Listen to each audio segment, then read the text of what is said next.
Raúl y Daniela son dos docentes que suelen hacer muchas preguntas a sus estudiantes, pues saben que es una gran manera de generar ese conflicto cognitivo que será el punto de partida para la construcción de sus aprendizajes. Sin embargo, al hacer un análisis un poco más profundo respecto al tipo de preguntas que suelen hacer durante sus clases, descubrimos que Raúl suele hacer preguntas tales como ¿qué es el reciclaje? ¿Quién fue el primer presidente constitucional del Perú? ¿O qué es el teorema de Pitágoras y para qué sirve? Mientras que Daniela tiende a realizar preguntas como ¿qué beneficios podría tener el reciclaje para mi comunidad? ¿Cuál fue para ti el mejor presidente del Perú y por qué? ¿O qué aplicaciones puede tener el teorema de Pitágoras en tu vida cotidiana? ¿Encuentras alguna diferencia? ¿Crees que los estudiantes de Raúl y de Daniela están teniendo las mismas oportunidades de aprendizaje?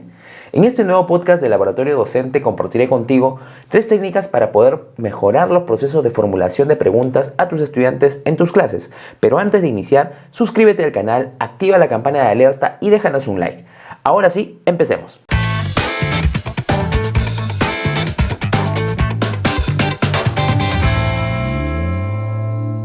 Está claro que las preguntas abiertas que suele hacer Daniela a priori brindan mayor oportunidad de aprendizaje que las preguntas cerradas que suele hacer Raúl.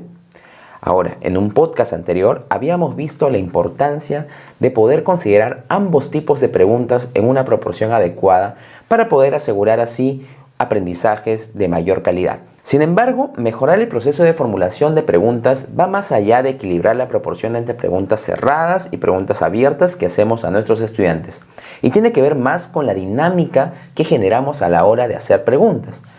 Esto partiendo de los 3 principales propósitos que tenemos cuando hacemos estas preguntas, que son generar conflicto cognitivo, verificar la comprensión y profundizar en el conocimiento de algún tema en particular. En esa línea vamos a tomar como referencia un recurso que consideramos fundamental para todo maestro o maestra que quiera mejorar su práctica pedagógica.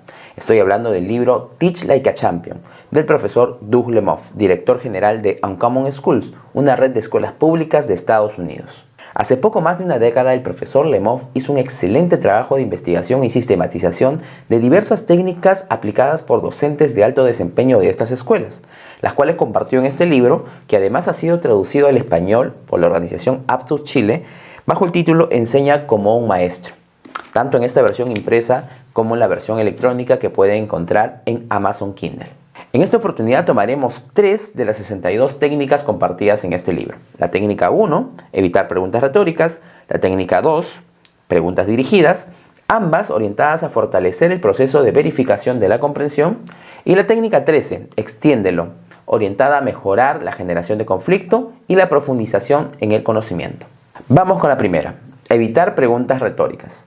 Las preguntas retóricas son aquellas que se hacen sin esperar respuesta. ¿Cuántas veces en nuestras clases hemos hecho preguntas como ¿quedó claro? ¿O entendieron todo?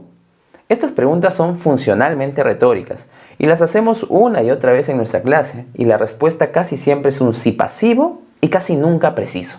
El problema con este tipo de preguntas es que no nos brindan información precisa sobre el nivel de comprensión de nuestros estudiantes. Peor si les damos solo una fracción de segundos para que las respondan. Un estudiante podría no haber entendido absolutamente nada y decir que sí entendió. O peor aún, saber que no entendió, pero sumarse al sí masivo por inercia o por miedo a verse expuesto ante sus compañeros. Entonces, esta técnica no nos pide eliminar completamente las preguntas retóricas de nuestro proceso de formulación de preguntas, ya que eso sería antinatural, sino procurar evitarlas y reemplazarlas con preguntas dirigidas, que justamente es la segunda técnica que vamos a ver. La técnica 2 es la técnica preguntas dirigidas, y para ello quiero leerles un ejemplo del mismo libro, es decir, un ejemplo de una profesora en una situación real en una escuela pública. En vez de preguntar, bien, ahora que hemos visto la estructura celular, ¿entendieron todos la diferencia entre las células animales y vegetales? La profesora hace lo siguiente. Bien, ahora asegurémonos de que comprendimos las diferencias entre las células animales y vegetales. Jason, ¿qué me indica la presencia de una pared celular en relación a la célula que estoy observando? Bien, ¿y qué más me podría demostrar que estoy viendo una célula vegetal, Charlene? ¿Y qué células tienen cloroplastos, José? Sí, ¿y por qué los tienen, Sasha? Muy bien, parece que estamos listos para continuar. ¿Se dan cuenta cómo con este sencillo cambio de enfoque que nos plantea la técnica hacemos que todo sea completamente distinto? El monitoreo de los aprendizajes a través de nuestras preguntas se vuelve mucho más riguroso y útil, incluso con preguntas cerradas. Y esto tanto para los estudiantes como para nosotros como maestros y maestras. Algunos puntos importantes a tener en cuenta para hacer más efectiva la técnica de preguntas dirigidas son: 1. Hazlo frecuentemente y de manera ágil, siempre dando tiempo al estudiante a que pueda completar su proceso de pensamiento, pero sin que esto se haga pesado. Cada round de preguntas dirigidas debería durar no más de 2 minutos. 2. Piensa en las preguntas por adelantado. Haz una lista de 4 o 5 preguntas de chequeo para cada tema o subtema de la sesión. Esto hará que sea más difícil que caigas en preguntas retóricas. Y 3. Pregunta a diversos estudiantes.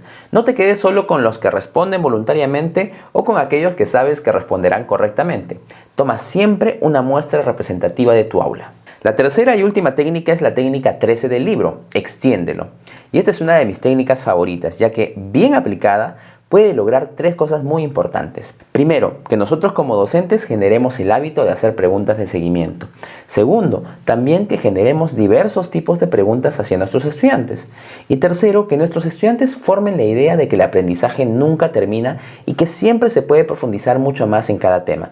De hecho, me encanta la frase del libro que dice: el premio por responder correctamente son preguntas más difíciles. Entonces, la técnica se trata simplemente de repreguntar y repreguntar, lo cual es especialmente útil, ya que a veces creemos que solo con el hecho de hacer una pregunta abierta ya estamos retando lo suficiente a nuestros estudiantes. En el libro se desarrolla con mucho detalle y con muchos ejemplos esta técnica. Aquí, por razones de tiempo, les compartiré 2 de estos ejemplos para que podamos entender mejor cómo aplicarla.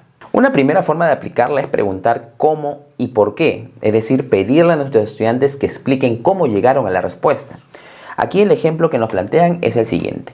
La profesora dice: ¿a qué distancia está Huacho de Lima? El estudiante responde: a 600 millas. Profesora, ¿cómo lo sabes? Estudiante: midiendo 3 pulgadas en el mapa y agregando 200 más 200 más 200. Profesora, ¿cómo sabes que debes usar 200 millas por cada pulgada? Estudiante: vi la escala en el mapa. Otra forma de aplicar esta técnica es pedir evidencia, es decir, solicitar a nuestros estudiantes argumentos sólidos que sustenten sus respuestas. Por ejemplo: profesora, ¿cómo describiría la personalidad del Dr. Jones? ¿Qué características demuestra? Estudiante: es rencoroso. Profesora: ¿y qué significa rencoroso?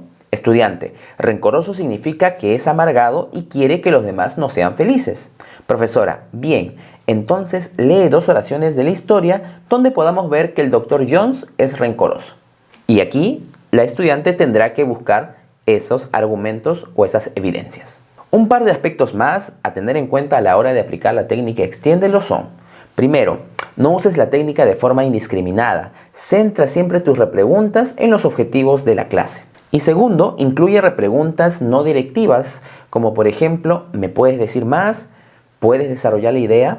O incluso hacer gestos como asentir con la cabeza o mover las manos, que den cuenta al estudiante de que le estás pidiendo que desarrolle un poco más su idea o que extienda su respuesta.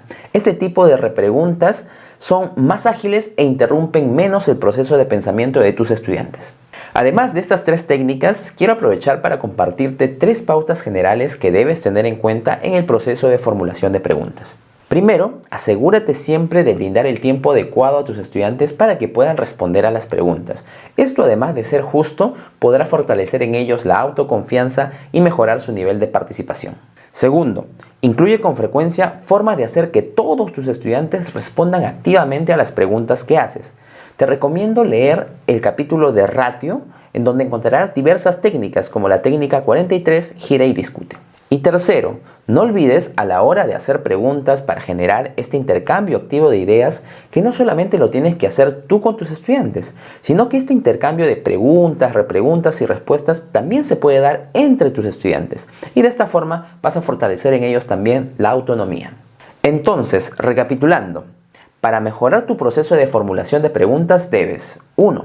Evitar preguntas retóricas tales como ¿entendieron? ¿Quedó claro?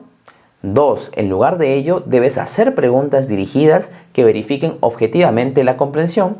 Y 3. Debes hacer repreguntas que pueden ser más o menos directivas, pero que se centren en profundizar o extender el aprendizaje de tus estudiantes. Adicionalmente, Dale tiempo a tus estudiantes para que puedan elaborar sus respuestas. Haz que todos tus estudiantes respondan de forma activa a tus preguntas y promueve el intercambio activo con y entre tus estudiantes. Nuevamente, formular y responder preguntas es una de las principales formas para poder construir aprendizaje. Y tú, como docente, tienes el deber de generar la dinámica propicia para que tus preguntas puedan activar en tus estudiantes procesos complejos que puedan lograr a su vez aprendizajes de alta calidad. Y bueno, eso es todo por hoy. Gracias maestros, maestras y a toda la gente que nos sigue en nuestros canales de YouTube, Facebook, Instagram y TikTok. Si te gustó, si te pareció útil esta información, danos tu like, déjanos tus comentarios con preguntas y con más ideas sobre temas que podríamos tratar en este podcast. Y no olvides suscribirte y activar la campanita para que puedas saber cada vez que saquemos un nuevo video. Volvemos la próxima semana con más información de actualidad en educación. Hasta pronto.